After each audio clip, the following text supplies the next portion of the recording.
Today, we're going to talk about 5 easy ways to heal your mind after a tough week. Some weeks are harder than others, and your normal practices just aren't enough. So, here are some extra ways to heal your mind when normal practices just aren't enough. The first is to take a look at the theory of Maslow's hierarchy of needs. The basic premise is that everyone wants to be the best version of themselves that they can. But this self-actualization can't be realized until more basic needs are met. This concept is a pyramid, with basic needs being at the bottom as your foundation. These include food, water, breathing, and the homeostasis of the body. So, before you can feel your best, you first need to make sure you've had proper food, rest, and water. Even good temperature and blood sugar need to be focused on before continuing.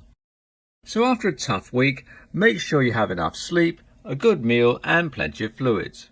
You will be surprised how that alone can change your mindset.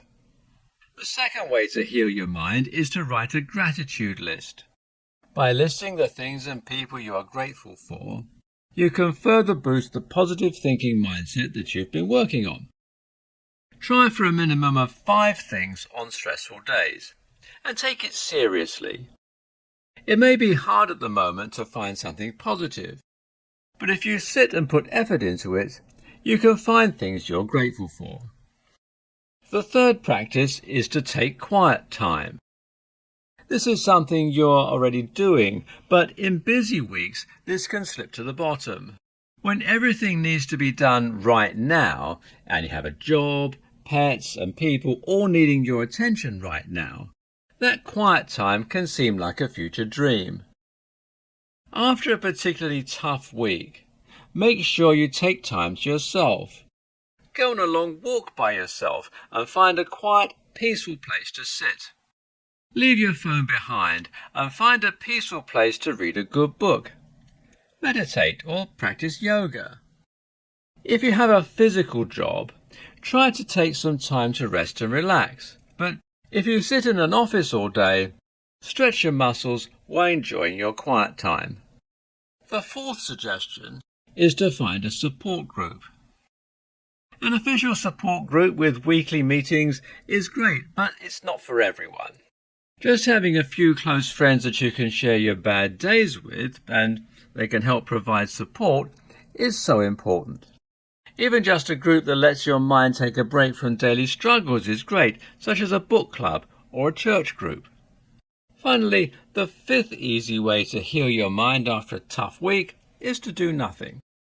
Often we feel that even on our off days, we need to be productive. If we aren't at work, we need to be cleaning, learning, or doing something for a side business.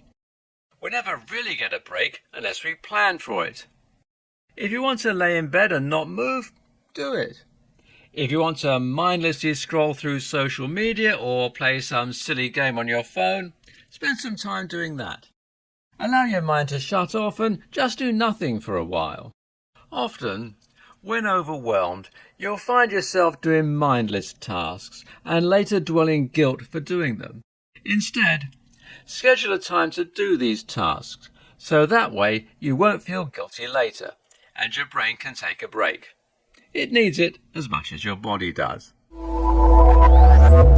5 signs your physical and mental beings are disconnected. Today, we're focusing on mental and physical health. Being whole involves your physical, mental, and spiritual health staying in balance. But sometimes it isn't easy to tell when one is slipping. It can be especially hard to tell when your mental and physical selves are disjoined. It's often easy to tell when something is wrong physically. Sometimes you let yourself slip and not go to the gym, or perhaps you let yourself have more drinks than normal and are feeling the headache now. However, mental health is sometimes harder to tell, and it may seem like your physical health is declining despite keeping up your regular practices. When this happens, you may increase the steps that you were taking for physical health to the extreme, such as limiting your food or exercising to the point of harm. Instead, you should often be turning to your mental health during these times, as they are often the culprit. Mental and physical health are so interconnected, it can be hard to tell when they aren't working together. So I've made a list of 5 signs to look out for when you feel that something might be a little wrong. The first is a lowered immune system. If you're eating healthy, exercising, getting enough sun, but often find yourself sick or feeling poorly, it's likely to be an issue on your mental health side. When you're constantly stressed, your body is unable to keep the immune system working right. It doesn't matter how many vitamins you're taking. This is one of the easiest signs that something is wrong with your mental and physical beings. If you're sick, in pain, or tired despite doing a lot correctly in the physical sense, you're likely not paying enough attention to your mental well-being. A second sign is weight gain. Unless you're making an effort to gain weight, with proper diet and exercise, you shouldn't be gaining weight. If you're gaining weight and see no reason why you should be, then it's likely another sign that you're not taking care of the mental issues. When you're stressed, anxious, or depressed, your body will retain water and fat and increase your weight, even if you're eating at or below calorie goals. My third sign is if you are craving unhealthy foods more than normal. Unhealthy foods are usually a sign that something is wrong. Often this means you're trying to fill a void with food instead of acknowledging what the problem is and attempting to solve it. If you find yourself wanting a lot of junk food compared to normal, try to reflect and figure out what you're missing and what you can do to fix that problem rather than just ignoring the issue and eating for a temporary fix. The fourth sign is one to show you that your physical health is lacking. If you find yourself working hard on your mental health through meditation and mindfulness, but struggle to push through a brain fog daily, you may not be treating your body right. Often, you may need more sleep or better food. The fifth sign also focuses on lower physical health. Perhaps you used to enjoy certain things like drawing, writing, or even listening to a really good podcast. If you still want to enjoy these but are struggling to do so and you're working on your mental health, you might not be eating properly. Sleep is important for enjoyment too. If you're not eating, sleeping, or drinking properly, you may find yourself not enjoying life as much as you used to. 5 simple practices to master your physical, mental, and spiritual health.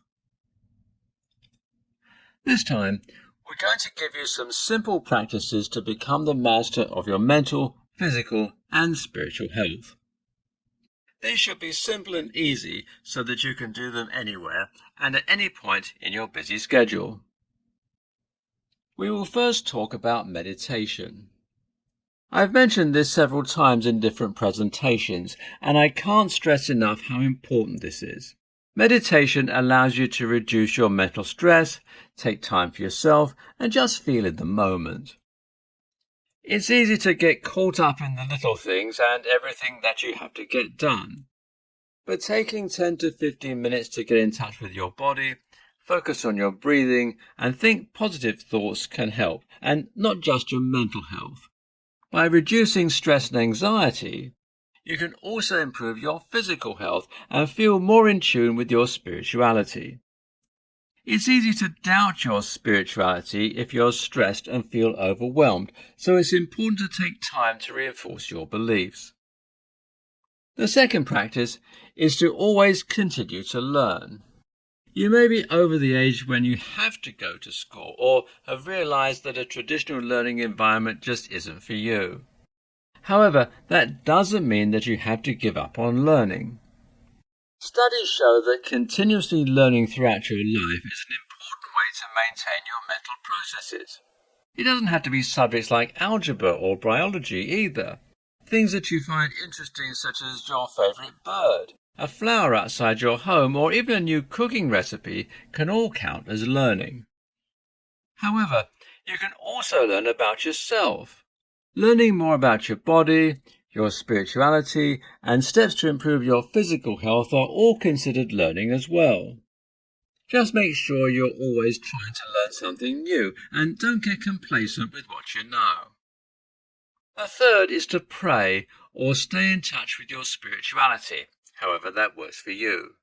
For some, praying is a way to stay closer to their religion, to feel connected and heard. For others, taking a walk in the woods and feeling the surrounding earth heightens their spirituality. Whatever works for you, it doesn't matter. However, don't let those moments of connection get pushed aside due to a busy schedule. That brings us to our fourth practice. Follow a routine. Regular exercise, a healthy diet, and times for meditation and spiritual practices are all important. Keeping to a similar schedule is a great way to keep up with everything and not let practices get pushed to the wayside. Keeping a schedule can also help reduce stress. If most of your days are the same, you don't have to worry about trying to remember something or fitting it in later. You and your body know what is expected of you. There's a sort of peace to having everything fit into place in your life as well, kind of like when you're restocking and organizing videos online. My fifth practice and advice for you is to be part of a community. For those on the more religious side, this could be a church or a weekly meeting with your peers. Perhaps you're part of a book club or a knitting circle, as long as you're in a place where you feel safe and happy and are part of a group. This gives you support when you're feeling alone or helpless and improves your mental health. They can also keep you focused on your goals and help to prevent you from letting certain practices slip by, keeping you accountable. Those are the 5 simple practices that you can use to master your physical, mental, and spiritual health. None of them will take you a long time and can easily be slipped in anywhere in your day. 5 tips to heal past trauma and become whole. Today, we're going to be discussing trauma. Trauma can come at any point in our lives and harm us in ways beyond what we understand. Sometimes we might not even realize the full extent of the trauma we faced and only feel the repercussions of it. Other times we push away the trauma, telling ourselves that people have had it worse and handled it much better than we do. At some point, we have to accept that what we face is trauma and that it's hampering our lives and growth. But how do we heal from these traumas, especially ones we have denied for so long? In this presentation, we will be discussing 5 tips to heal your past trauma to better become whole. First, we must accept our trauma. We have to accept that what has happened has harmed us, and it doesn't matter if someone has faced worse. People have been in both better and worse places than you, and that's just a fact of life. Just because someone has faced worse doesn't make your pain any less valid. It doesn't make you weak. The process of learning to forgive yourself and heal makes you so much stronger than those people who try to ignore or quietly shoulder the burden. By acknowledging that something is wrong, you're making the first step towards healing. Second, you need to learn to accept support and help when it's offered. Too many times we try to shoulder our worries and burdens alone. But there are often people around who want to help. Family, friends, co-workers, or people in the same club as you are often all offering help in their way. Accepting support when you feel overwhelmed is another step towards progress. You're acknowledging that something is wrong and that you aren't able to do it alone. This isn't a weakness. Humans are social creatures and naturally lean on others for support. Don't let your fear or ego hold you back from healing. Even if someone is just offering you tea, a shoulder to cry on, or a sympathetic ear, don't turn it down. A third tip is to take breaks. You don't have to constantly be on the path towards healing. You don't always have to be making progress. This will cause you to slow and sometimes even go backwards. Take breaks from your path. Enjoy life. Find good moments. Enjoy a good book. Do things that make you happy as a reward for making progress. Or just take a moment to breathe. Trauma isn't something easy to get over, and you aren't going to get it all done in a day. Acknowledge the patience that you will have to have for yourself, and remember that your mind and body both need a rest sometimes. A fourth tip is to practice self-care. This means taking times to stretch, meditate, and take care of your body. Eating healthily is important. During high-stress times, you may want to drink, eat a lot of junk food, or crave something sweet. These treats are good in moderation, but remember that you need to be healthy to feel good. My fifth and final tip is to be creative. Perhaps you like to draw, sing, write, or even color. By being creative, you open yourself up to letting out your emotions in a healthy way. Creativity can also provide you with a healthy way to work through your trauma. It doesn't have to be anything perfect. It honestly doesn't even have to be anything good. If you want to start slow, write your emotions and thoughts in a journal and decorate it with stickers.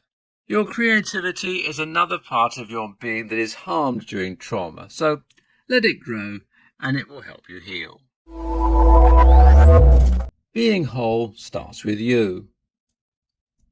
Today, we're going to be talking about how to be whole.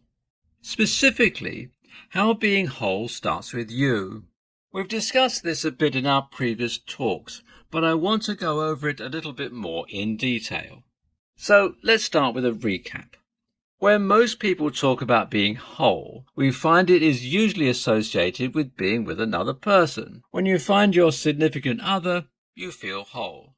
If something goes wrong with your relationship, you feel like only part of a person. However, that isn't really what makes a person whole. It can be a part of it. But what makes someone whole is what's inside of them.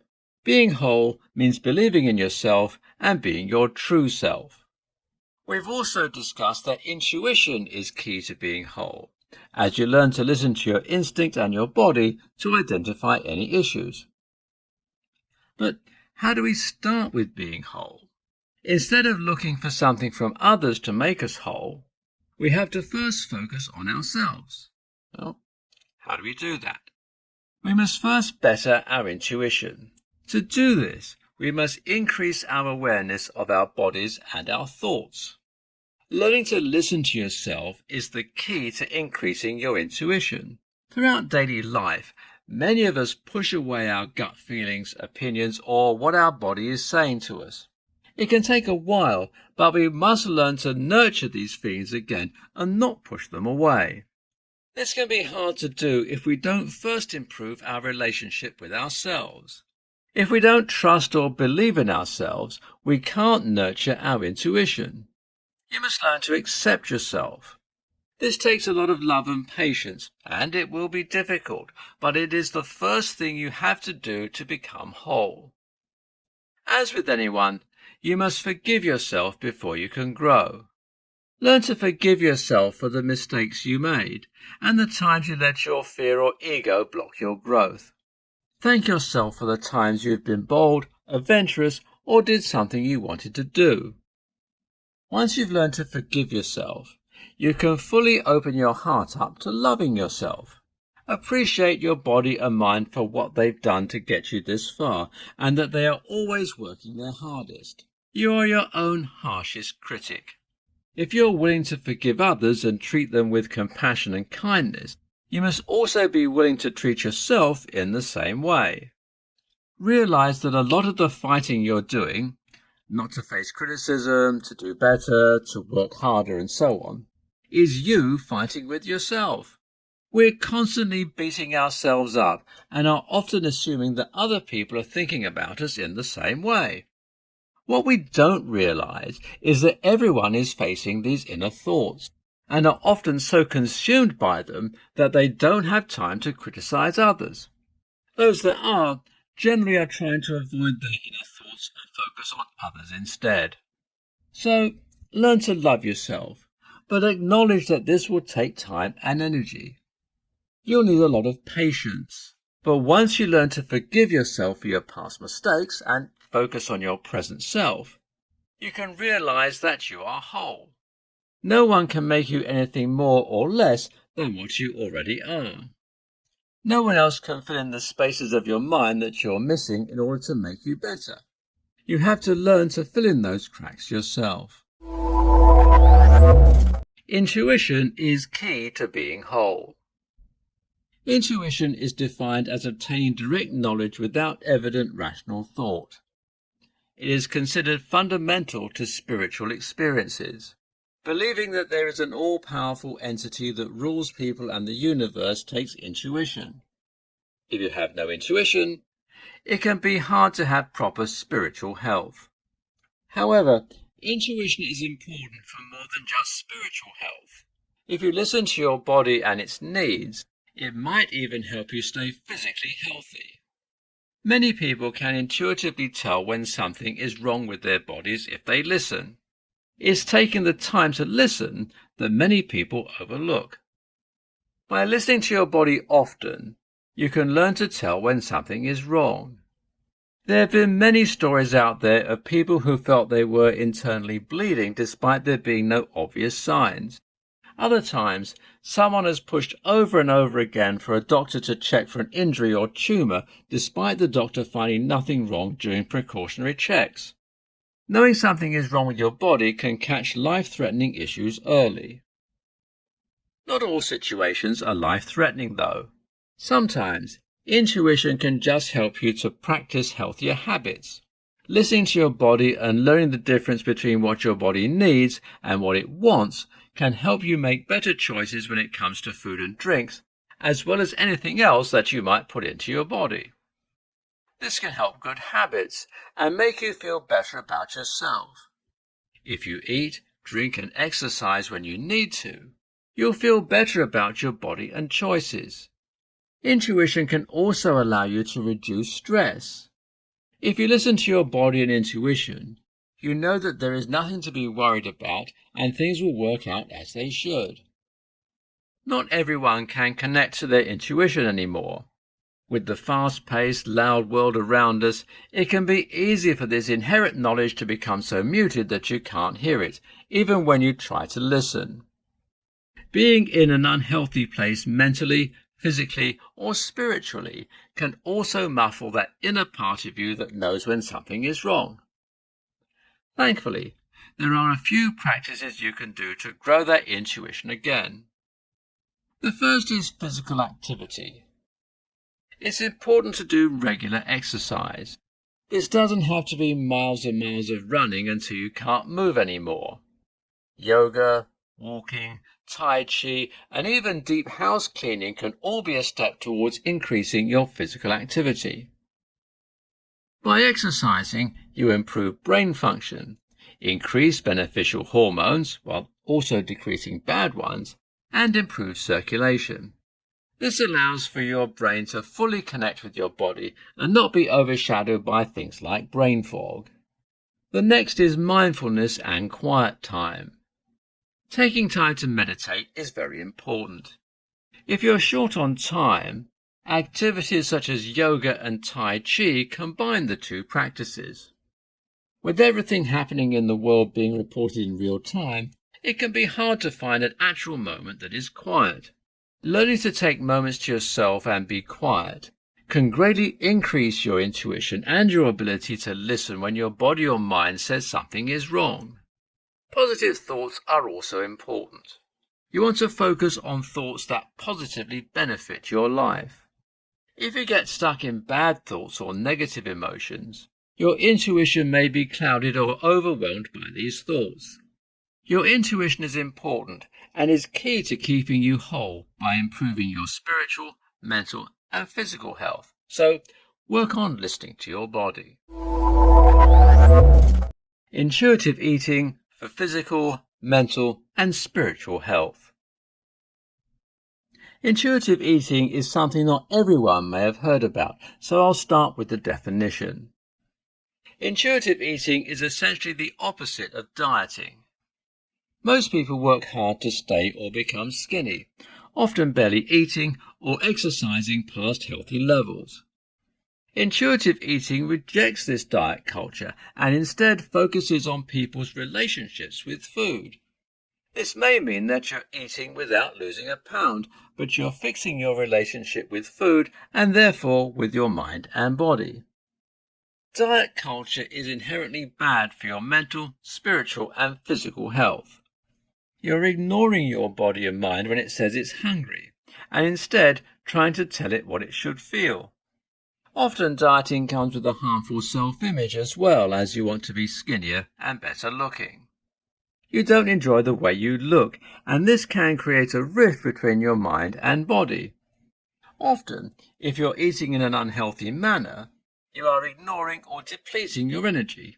Then optimism fades, which can harm your spirituality, no matter what it is. By intuitive eating, we learn to listen to our bodies. We eat when we're hungry. We don't starve ourselves to hit a certain weight on the scale, and we don't overeat to finish off a plate or because we're bored or upset. Don't eat based on a certain schedule or because you feel you have to. If you're hungry at 6 in the morning, eat. If you aren't hungry until 10, wait till then. Generally, most people recommend rating your hunger on a scale of 1 to 10. If you're at 7, it's time to eat. Waiting until you are at 10 will cause you to overeat, while being at a 5 may just mean that you're bored or upset. This is a way to nurture your intuition more, which we've talked about as being key to being whole. Learning to eat when you're hungry depends on you listening to your body and mind. Don't ban certain foods, unless there are health reasons, of course, to be healthy. By not allowing yourself to eat specific foods, you often increase your desire to have them. And when you do give in, and you will, you'll eat more than you would have if you'd just eaten the food in the first place. Like your progress of being whole, intuitive eating requires a lot of patience, compassion, and kindness. Issues with overeating often come from past experiences or traumas and need to be worked on as with any part of that. If you have nightmares from past experiences, you don't blame yourself for having them. You just accept it as part of the process and reward yourself as you get better. Non-intuitive eating stems from the same trauma, but people aren't often as patient with themselves over food as they would be for other symptoms. It is just as important, so give yourself the time it will require to fix. There are a lot of stigmas surrounding diets, food, and food-related health that cause us to become more critical of this step than of other parts of our progress, but it isn't any different. We eat in the same way we pick harmful health practices or negative thoughts. It's often something we do automatically and without intent to harm ourselves. This is just another step towards healing. It involves acknowledging your harmful self-image and trying to fill the void you feel with food. If you can master intuitive eating, you're making another step towards physical, mental, and spiritual wholeness, and a pretty big one at that. For this presentation, we will be discussing the importance of your mental health on your body. It's pretty obvious that your mental health depends on your body. If you aren't happy with the way your body looks, you'll often be more self-conscious and insecure. There are also plenty of studies that show exercise not only tones your body, but reduces brain fog and improves memory and clarity. However, what most people overlook is that your mental health also affects your body. I don't just mean that if you don't feel up to exercising, you aren't going to burn as much fat, though that is a big part of it too. What I mean is that there have also been studies that show that the more stressed you are, the more likely you are to catch a cold, the flu, or even COVID in these current times. So it's important to take care of your mind and your body in equal parts. Let's discuss what taking care of your mind to take care of your body looks like. With so much to think about all the time, like bills, insurance, salary, and family, it could be hard not to feel overwhelmed or stressed out most of the time. Most people report feeling anxious for at least some part of their life. Stress and fear both create a fight or flight response in the body, which leads to increases in hormones such as cortisol or adrenaline. These are important at certain times, but when they're always being released in large amounts, it leads to a hormonal imbalance. These hormones can increase your resting heart rate above what is recommended, which can lead to heart problems. Inflammation can also occur in the body, leading to aches and pains as well as improper circulation. Even digestive issues can occur. Irritable bowel syndrome is one of those symptoms that can occur when your mental health is in poor condition. People also tend to drift to higher levels of substance abuse when they're stressed, depressed, or anxious. So as you can tell, declining mental health can impact almost every part of your body, from your immune system to your stomach. This is why keeping mental and physical health in good quality is so important. So, what are some steps that you can take to improve your mental health? Funnily enough, it starts with your physical health. As I mentioned at the beginning, exercise can help to clear your mind and improve your memory. Keeping active is key, even if it's just a few times a week. Meditation and mindfulness are two other important parts of handling mental health. Being able to clear your mind and reduce stress and anxiety are also important. It doesn't help much to exercise if you're worried about all the bills you have to pay while doing it. There are times to stress, and there are times to let it go. Taking time to meditate and focus on breathing can help. They can also allow you to focus on the positive and to bring those thoughts to the forefront, rather than dwelling in stress and anxiety on things you can't change right now. Sometimes, finding other ways to reduce stress, such as playing with a family pet, spending time in nature, getting enough sunlight, or even keeping a journal may work well. It's about taking the time to learn about your mental health and what works for you. When you go to the gym or exercise, you make the effort to find something that you enjoy, or that seems to feel best for your body. It's important to do the same for your mind. During this presentation, I'm going to focus on the discussion of the relationship between spirituality and health. At first, there may not seem to be a connection between the two, but spirituality can greatly impact your health, especially mental health, in both positive and negative ways. Spirituality, until more modern times, has always been linked with healing. Until doctors became a common thing, people will go to their religious leaders for healing with ailments and injuries. It makes sense that even in today's more technological and cold society, religion still plays a large part in our healing processes. One of the most common ways spirituality benefits someone is via praying. Praying is essentially meditation, and there are many benefits to meditation, such as lower blood pressure and stress levels. Stress can not only affect your mental health, but your physical health as well. Studies have shown that people that are frequently stressed or have higher stress levels over a long period of time tend to have a lower immune system. This means that by praying, you are reducing your risk of catching a cold, flu, or even COVID, and you're feeling better during the day. Those that are more religious tend to do better when handling large health issues such as cancer or a chronic illness. They tend to take the situation as a challenge to prove their faith, rather than a random, unfortunate accident. It gives people a drive to keep pushing forward even during difficult situations where other people might give up. This continues to remain true in the face of death. When someone dies, their loved ones all handle the grieving process differently. Those who believe in an afterlife, rebirth, or a better place after death tend to handle the grief better, as they have a positive mindset of life after death and feel that their loved one is in a better place or that they will see them again someday. Community is also another positive aspect of spirituality. When you're in a loving and supportive group that shares similar beliefs, Each member is always looking out for the other.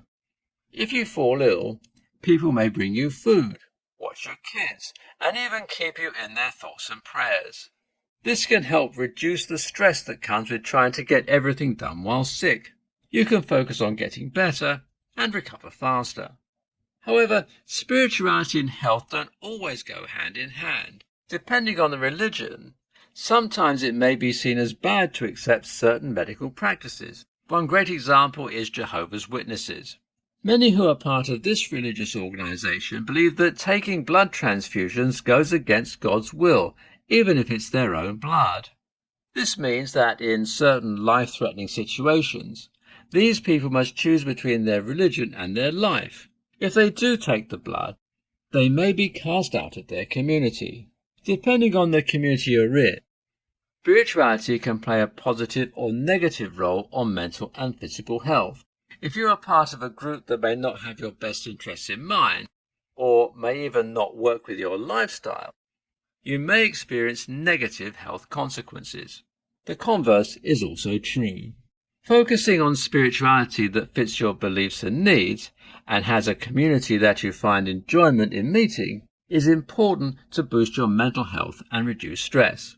Spirituality is very important, but so is your health. You must find a good balance between the two. If you can find that balance, you'll find that your spirituality and your health can work together to improve your life through synergy. However, if they don't work together, you can find that your mental health can decrease dramatically while also finding yourself doubting your spirituality. This time, I'll be talking about being whole and what it means. We hear phrases like this a lot. In romantic movies, people tend to feel whole when they meet their true love. People also say they lost a part of themselves when they go through a divorce or separation as well. Despite these common uses, being whole has more to do with yourself than with other people. In fact, the definition of whole is a thing that is complete in and of itself. Therefore, you can feel whole without being dependent on someone else to fill in any missing parts. This is not always easy to accept. From early on in our lives, we're taught that other people influence our wholeness and that other people's opinions and expectations of us are very important. Some of us may even struggle to accept love due to our individual issues. We spend our days trying so hard to be perfect that we actually lose some of ourselves in the process. So what does it mean to be whole if it doesn't depend on anyone else? To be whole means to be ourselves and to believe in oneself. You don't feel the need to change anything about yourself or hide your passions to fit in. You don't believe that you're too full of problems to be loved, and instead realize that no one is perfect. The biggest factor in being whole is being healthy. Not just physically healthy, but mentally and spiritually as well. If we're lacking in spirituality, or have poor mental health due to anxiety or stress, we will struggle with being whole. Anger, worries and fears that we hold on to are things that can cause us to lose some of our wholeness. With everything we try to carry and every hidden burden that we bear, we have to drop a part of ourselves in order to carry it. I've said it with almost every episode I've done, and I'll say it again. Meditation is so important. It allows you to look into yourself and find what you are missing to make yourself whole. You can focus on positive thoughts and put down some of your stresses and worries. Eating healthy is another great way to be whole, and is a great sign that we are in the process of being our best selves. When people eat too much and focus on unhealthy foods like sugar in abundance, it is usually a sign that they are trying to fill in something that is missing with food. Substance abuse is another great example of this. When people aren't whole, they will turn to harmful practices in the hope of filling the void. So, by being able to avoid temptations and practice mindful habits, you can show that you are not missing any part of yourself that needs a temporary fix. When you finally feel whole, you will feel fulfilled and complete. People who often describe themselves as a shell or a ghost of a person are people who are missing a lot of themselves and are far away from feeling whole. To be complete, you have to find a balance between your mental, physical, and spiritual self. If even one of these is slipping, it can make you feel like everything is falling apart. You can't focus only on spirituality and hope that the rest will follow, or exercise until you can't walk and hope that your mental health improves as well. Each piece must be nurtured with care and patience to become the best self you can be, and to really, truly be whole.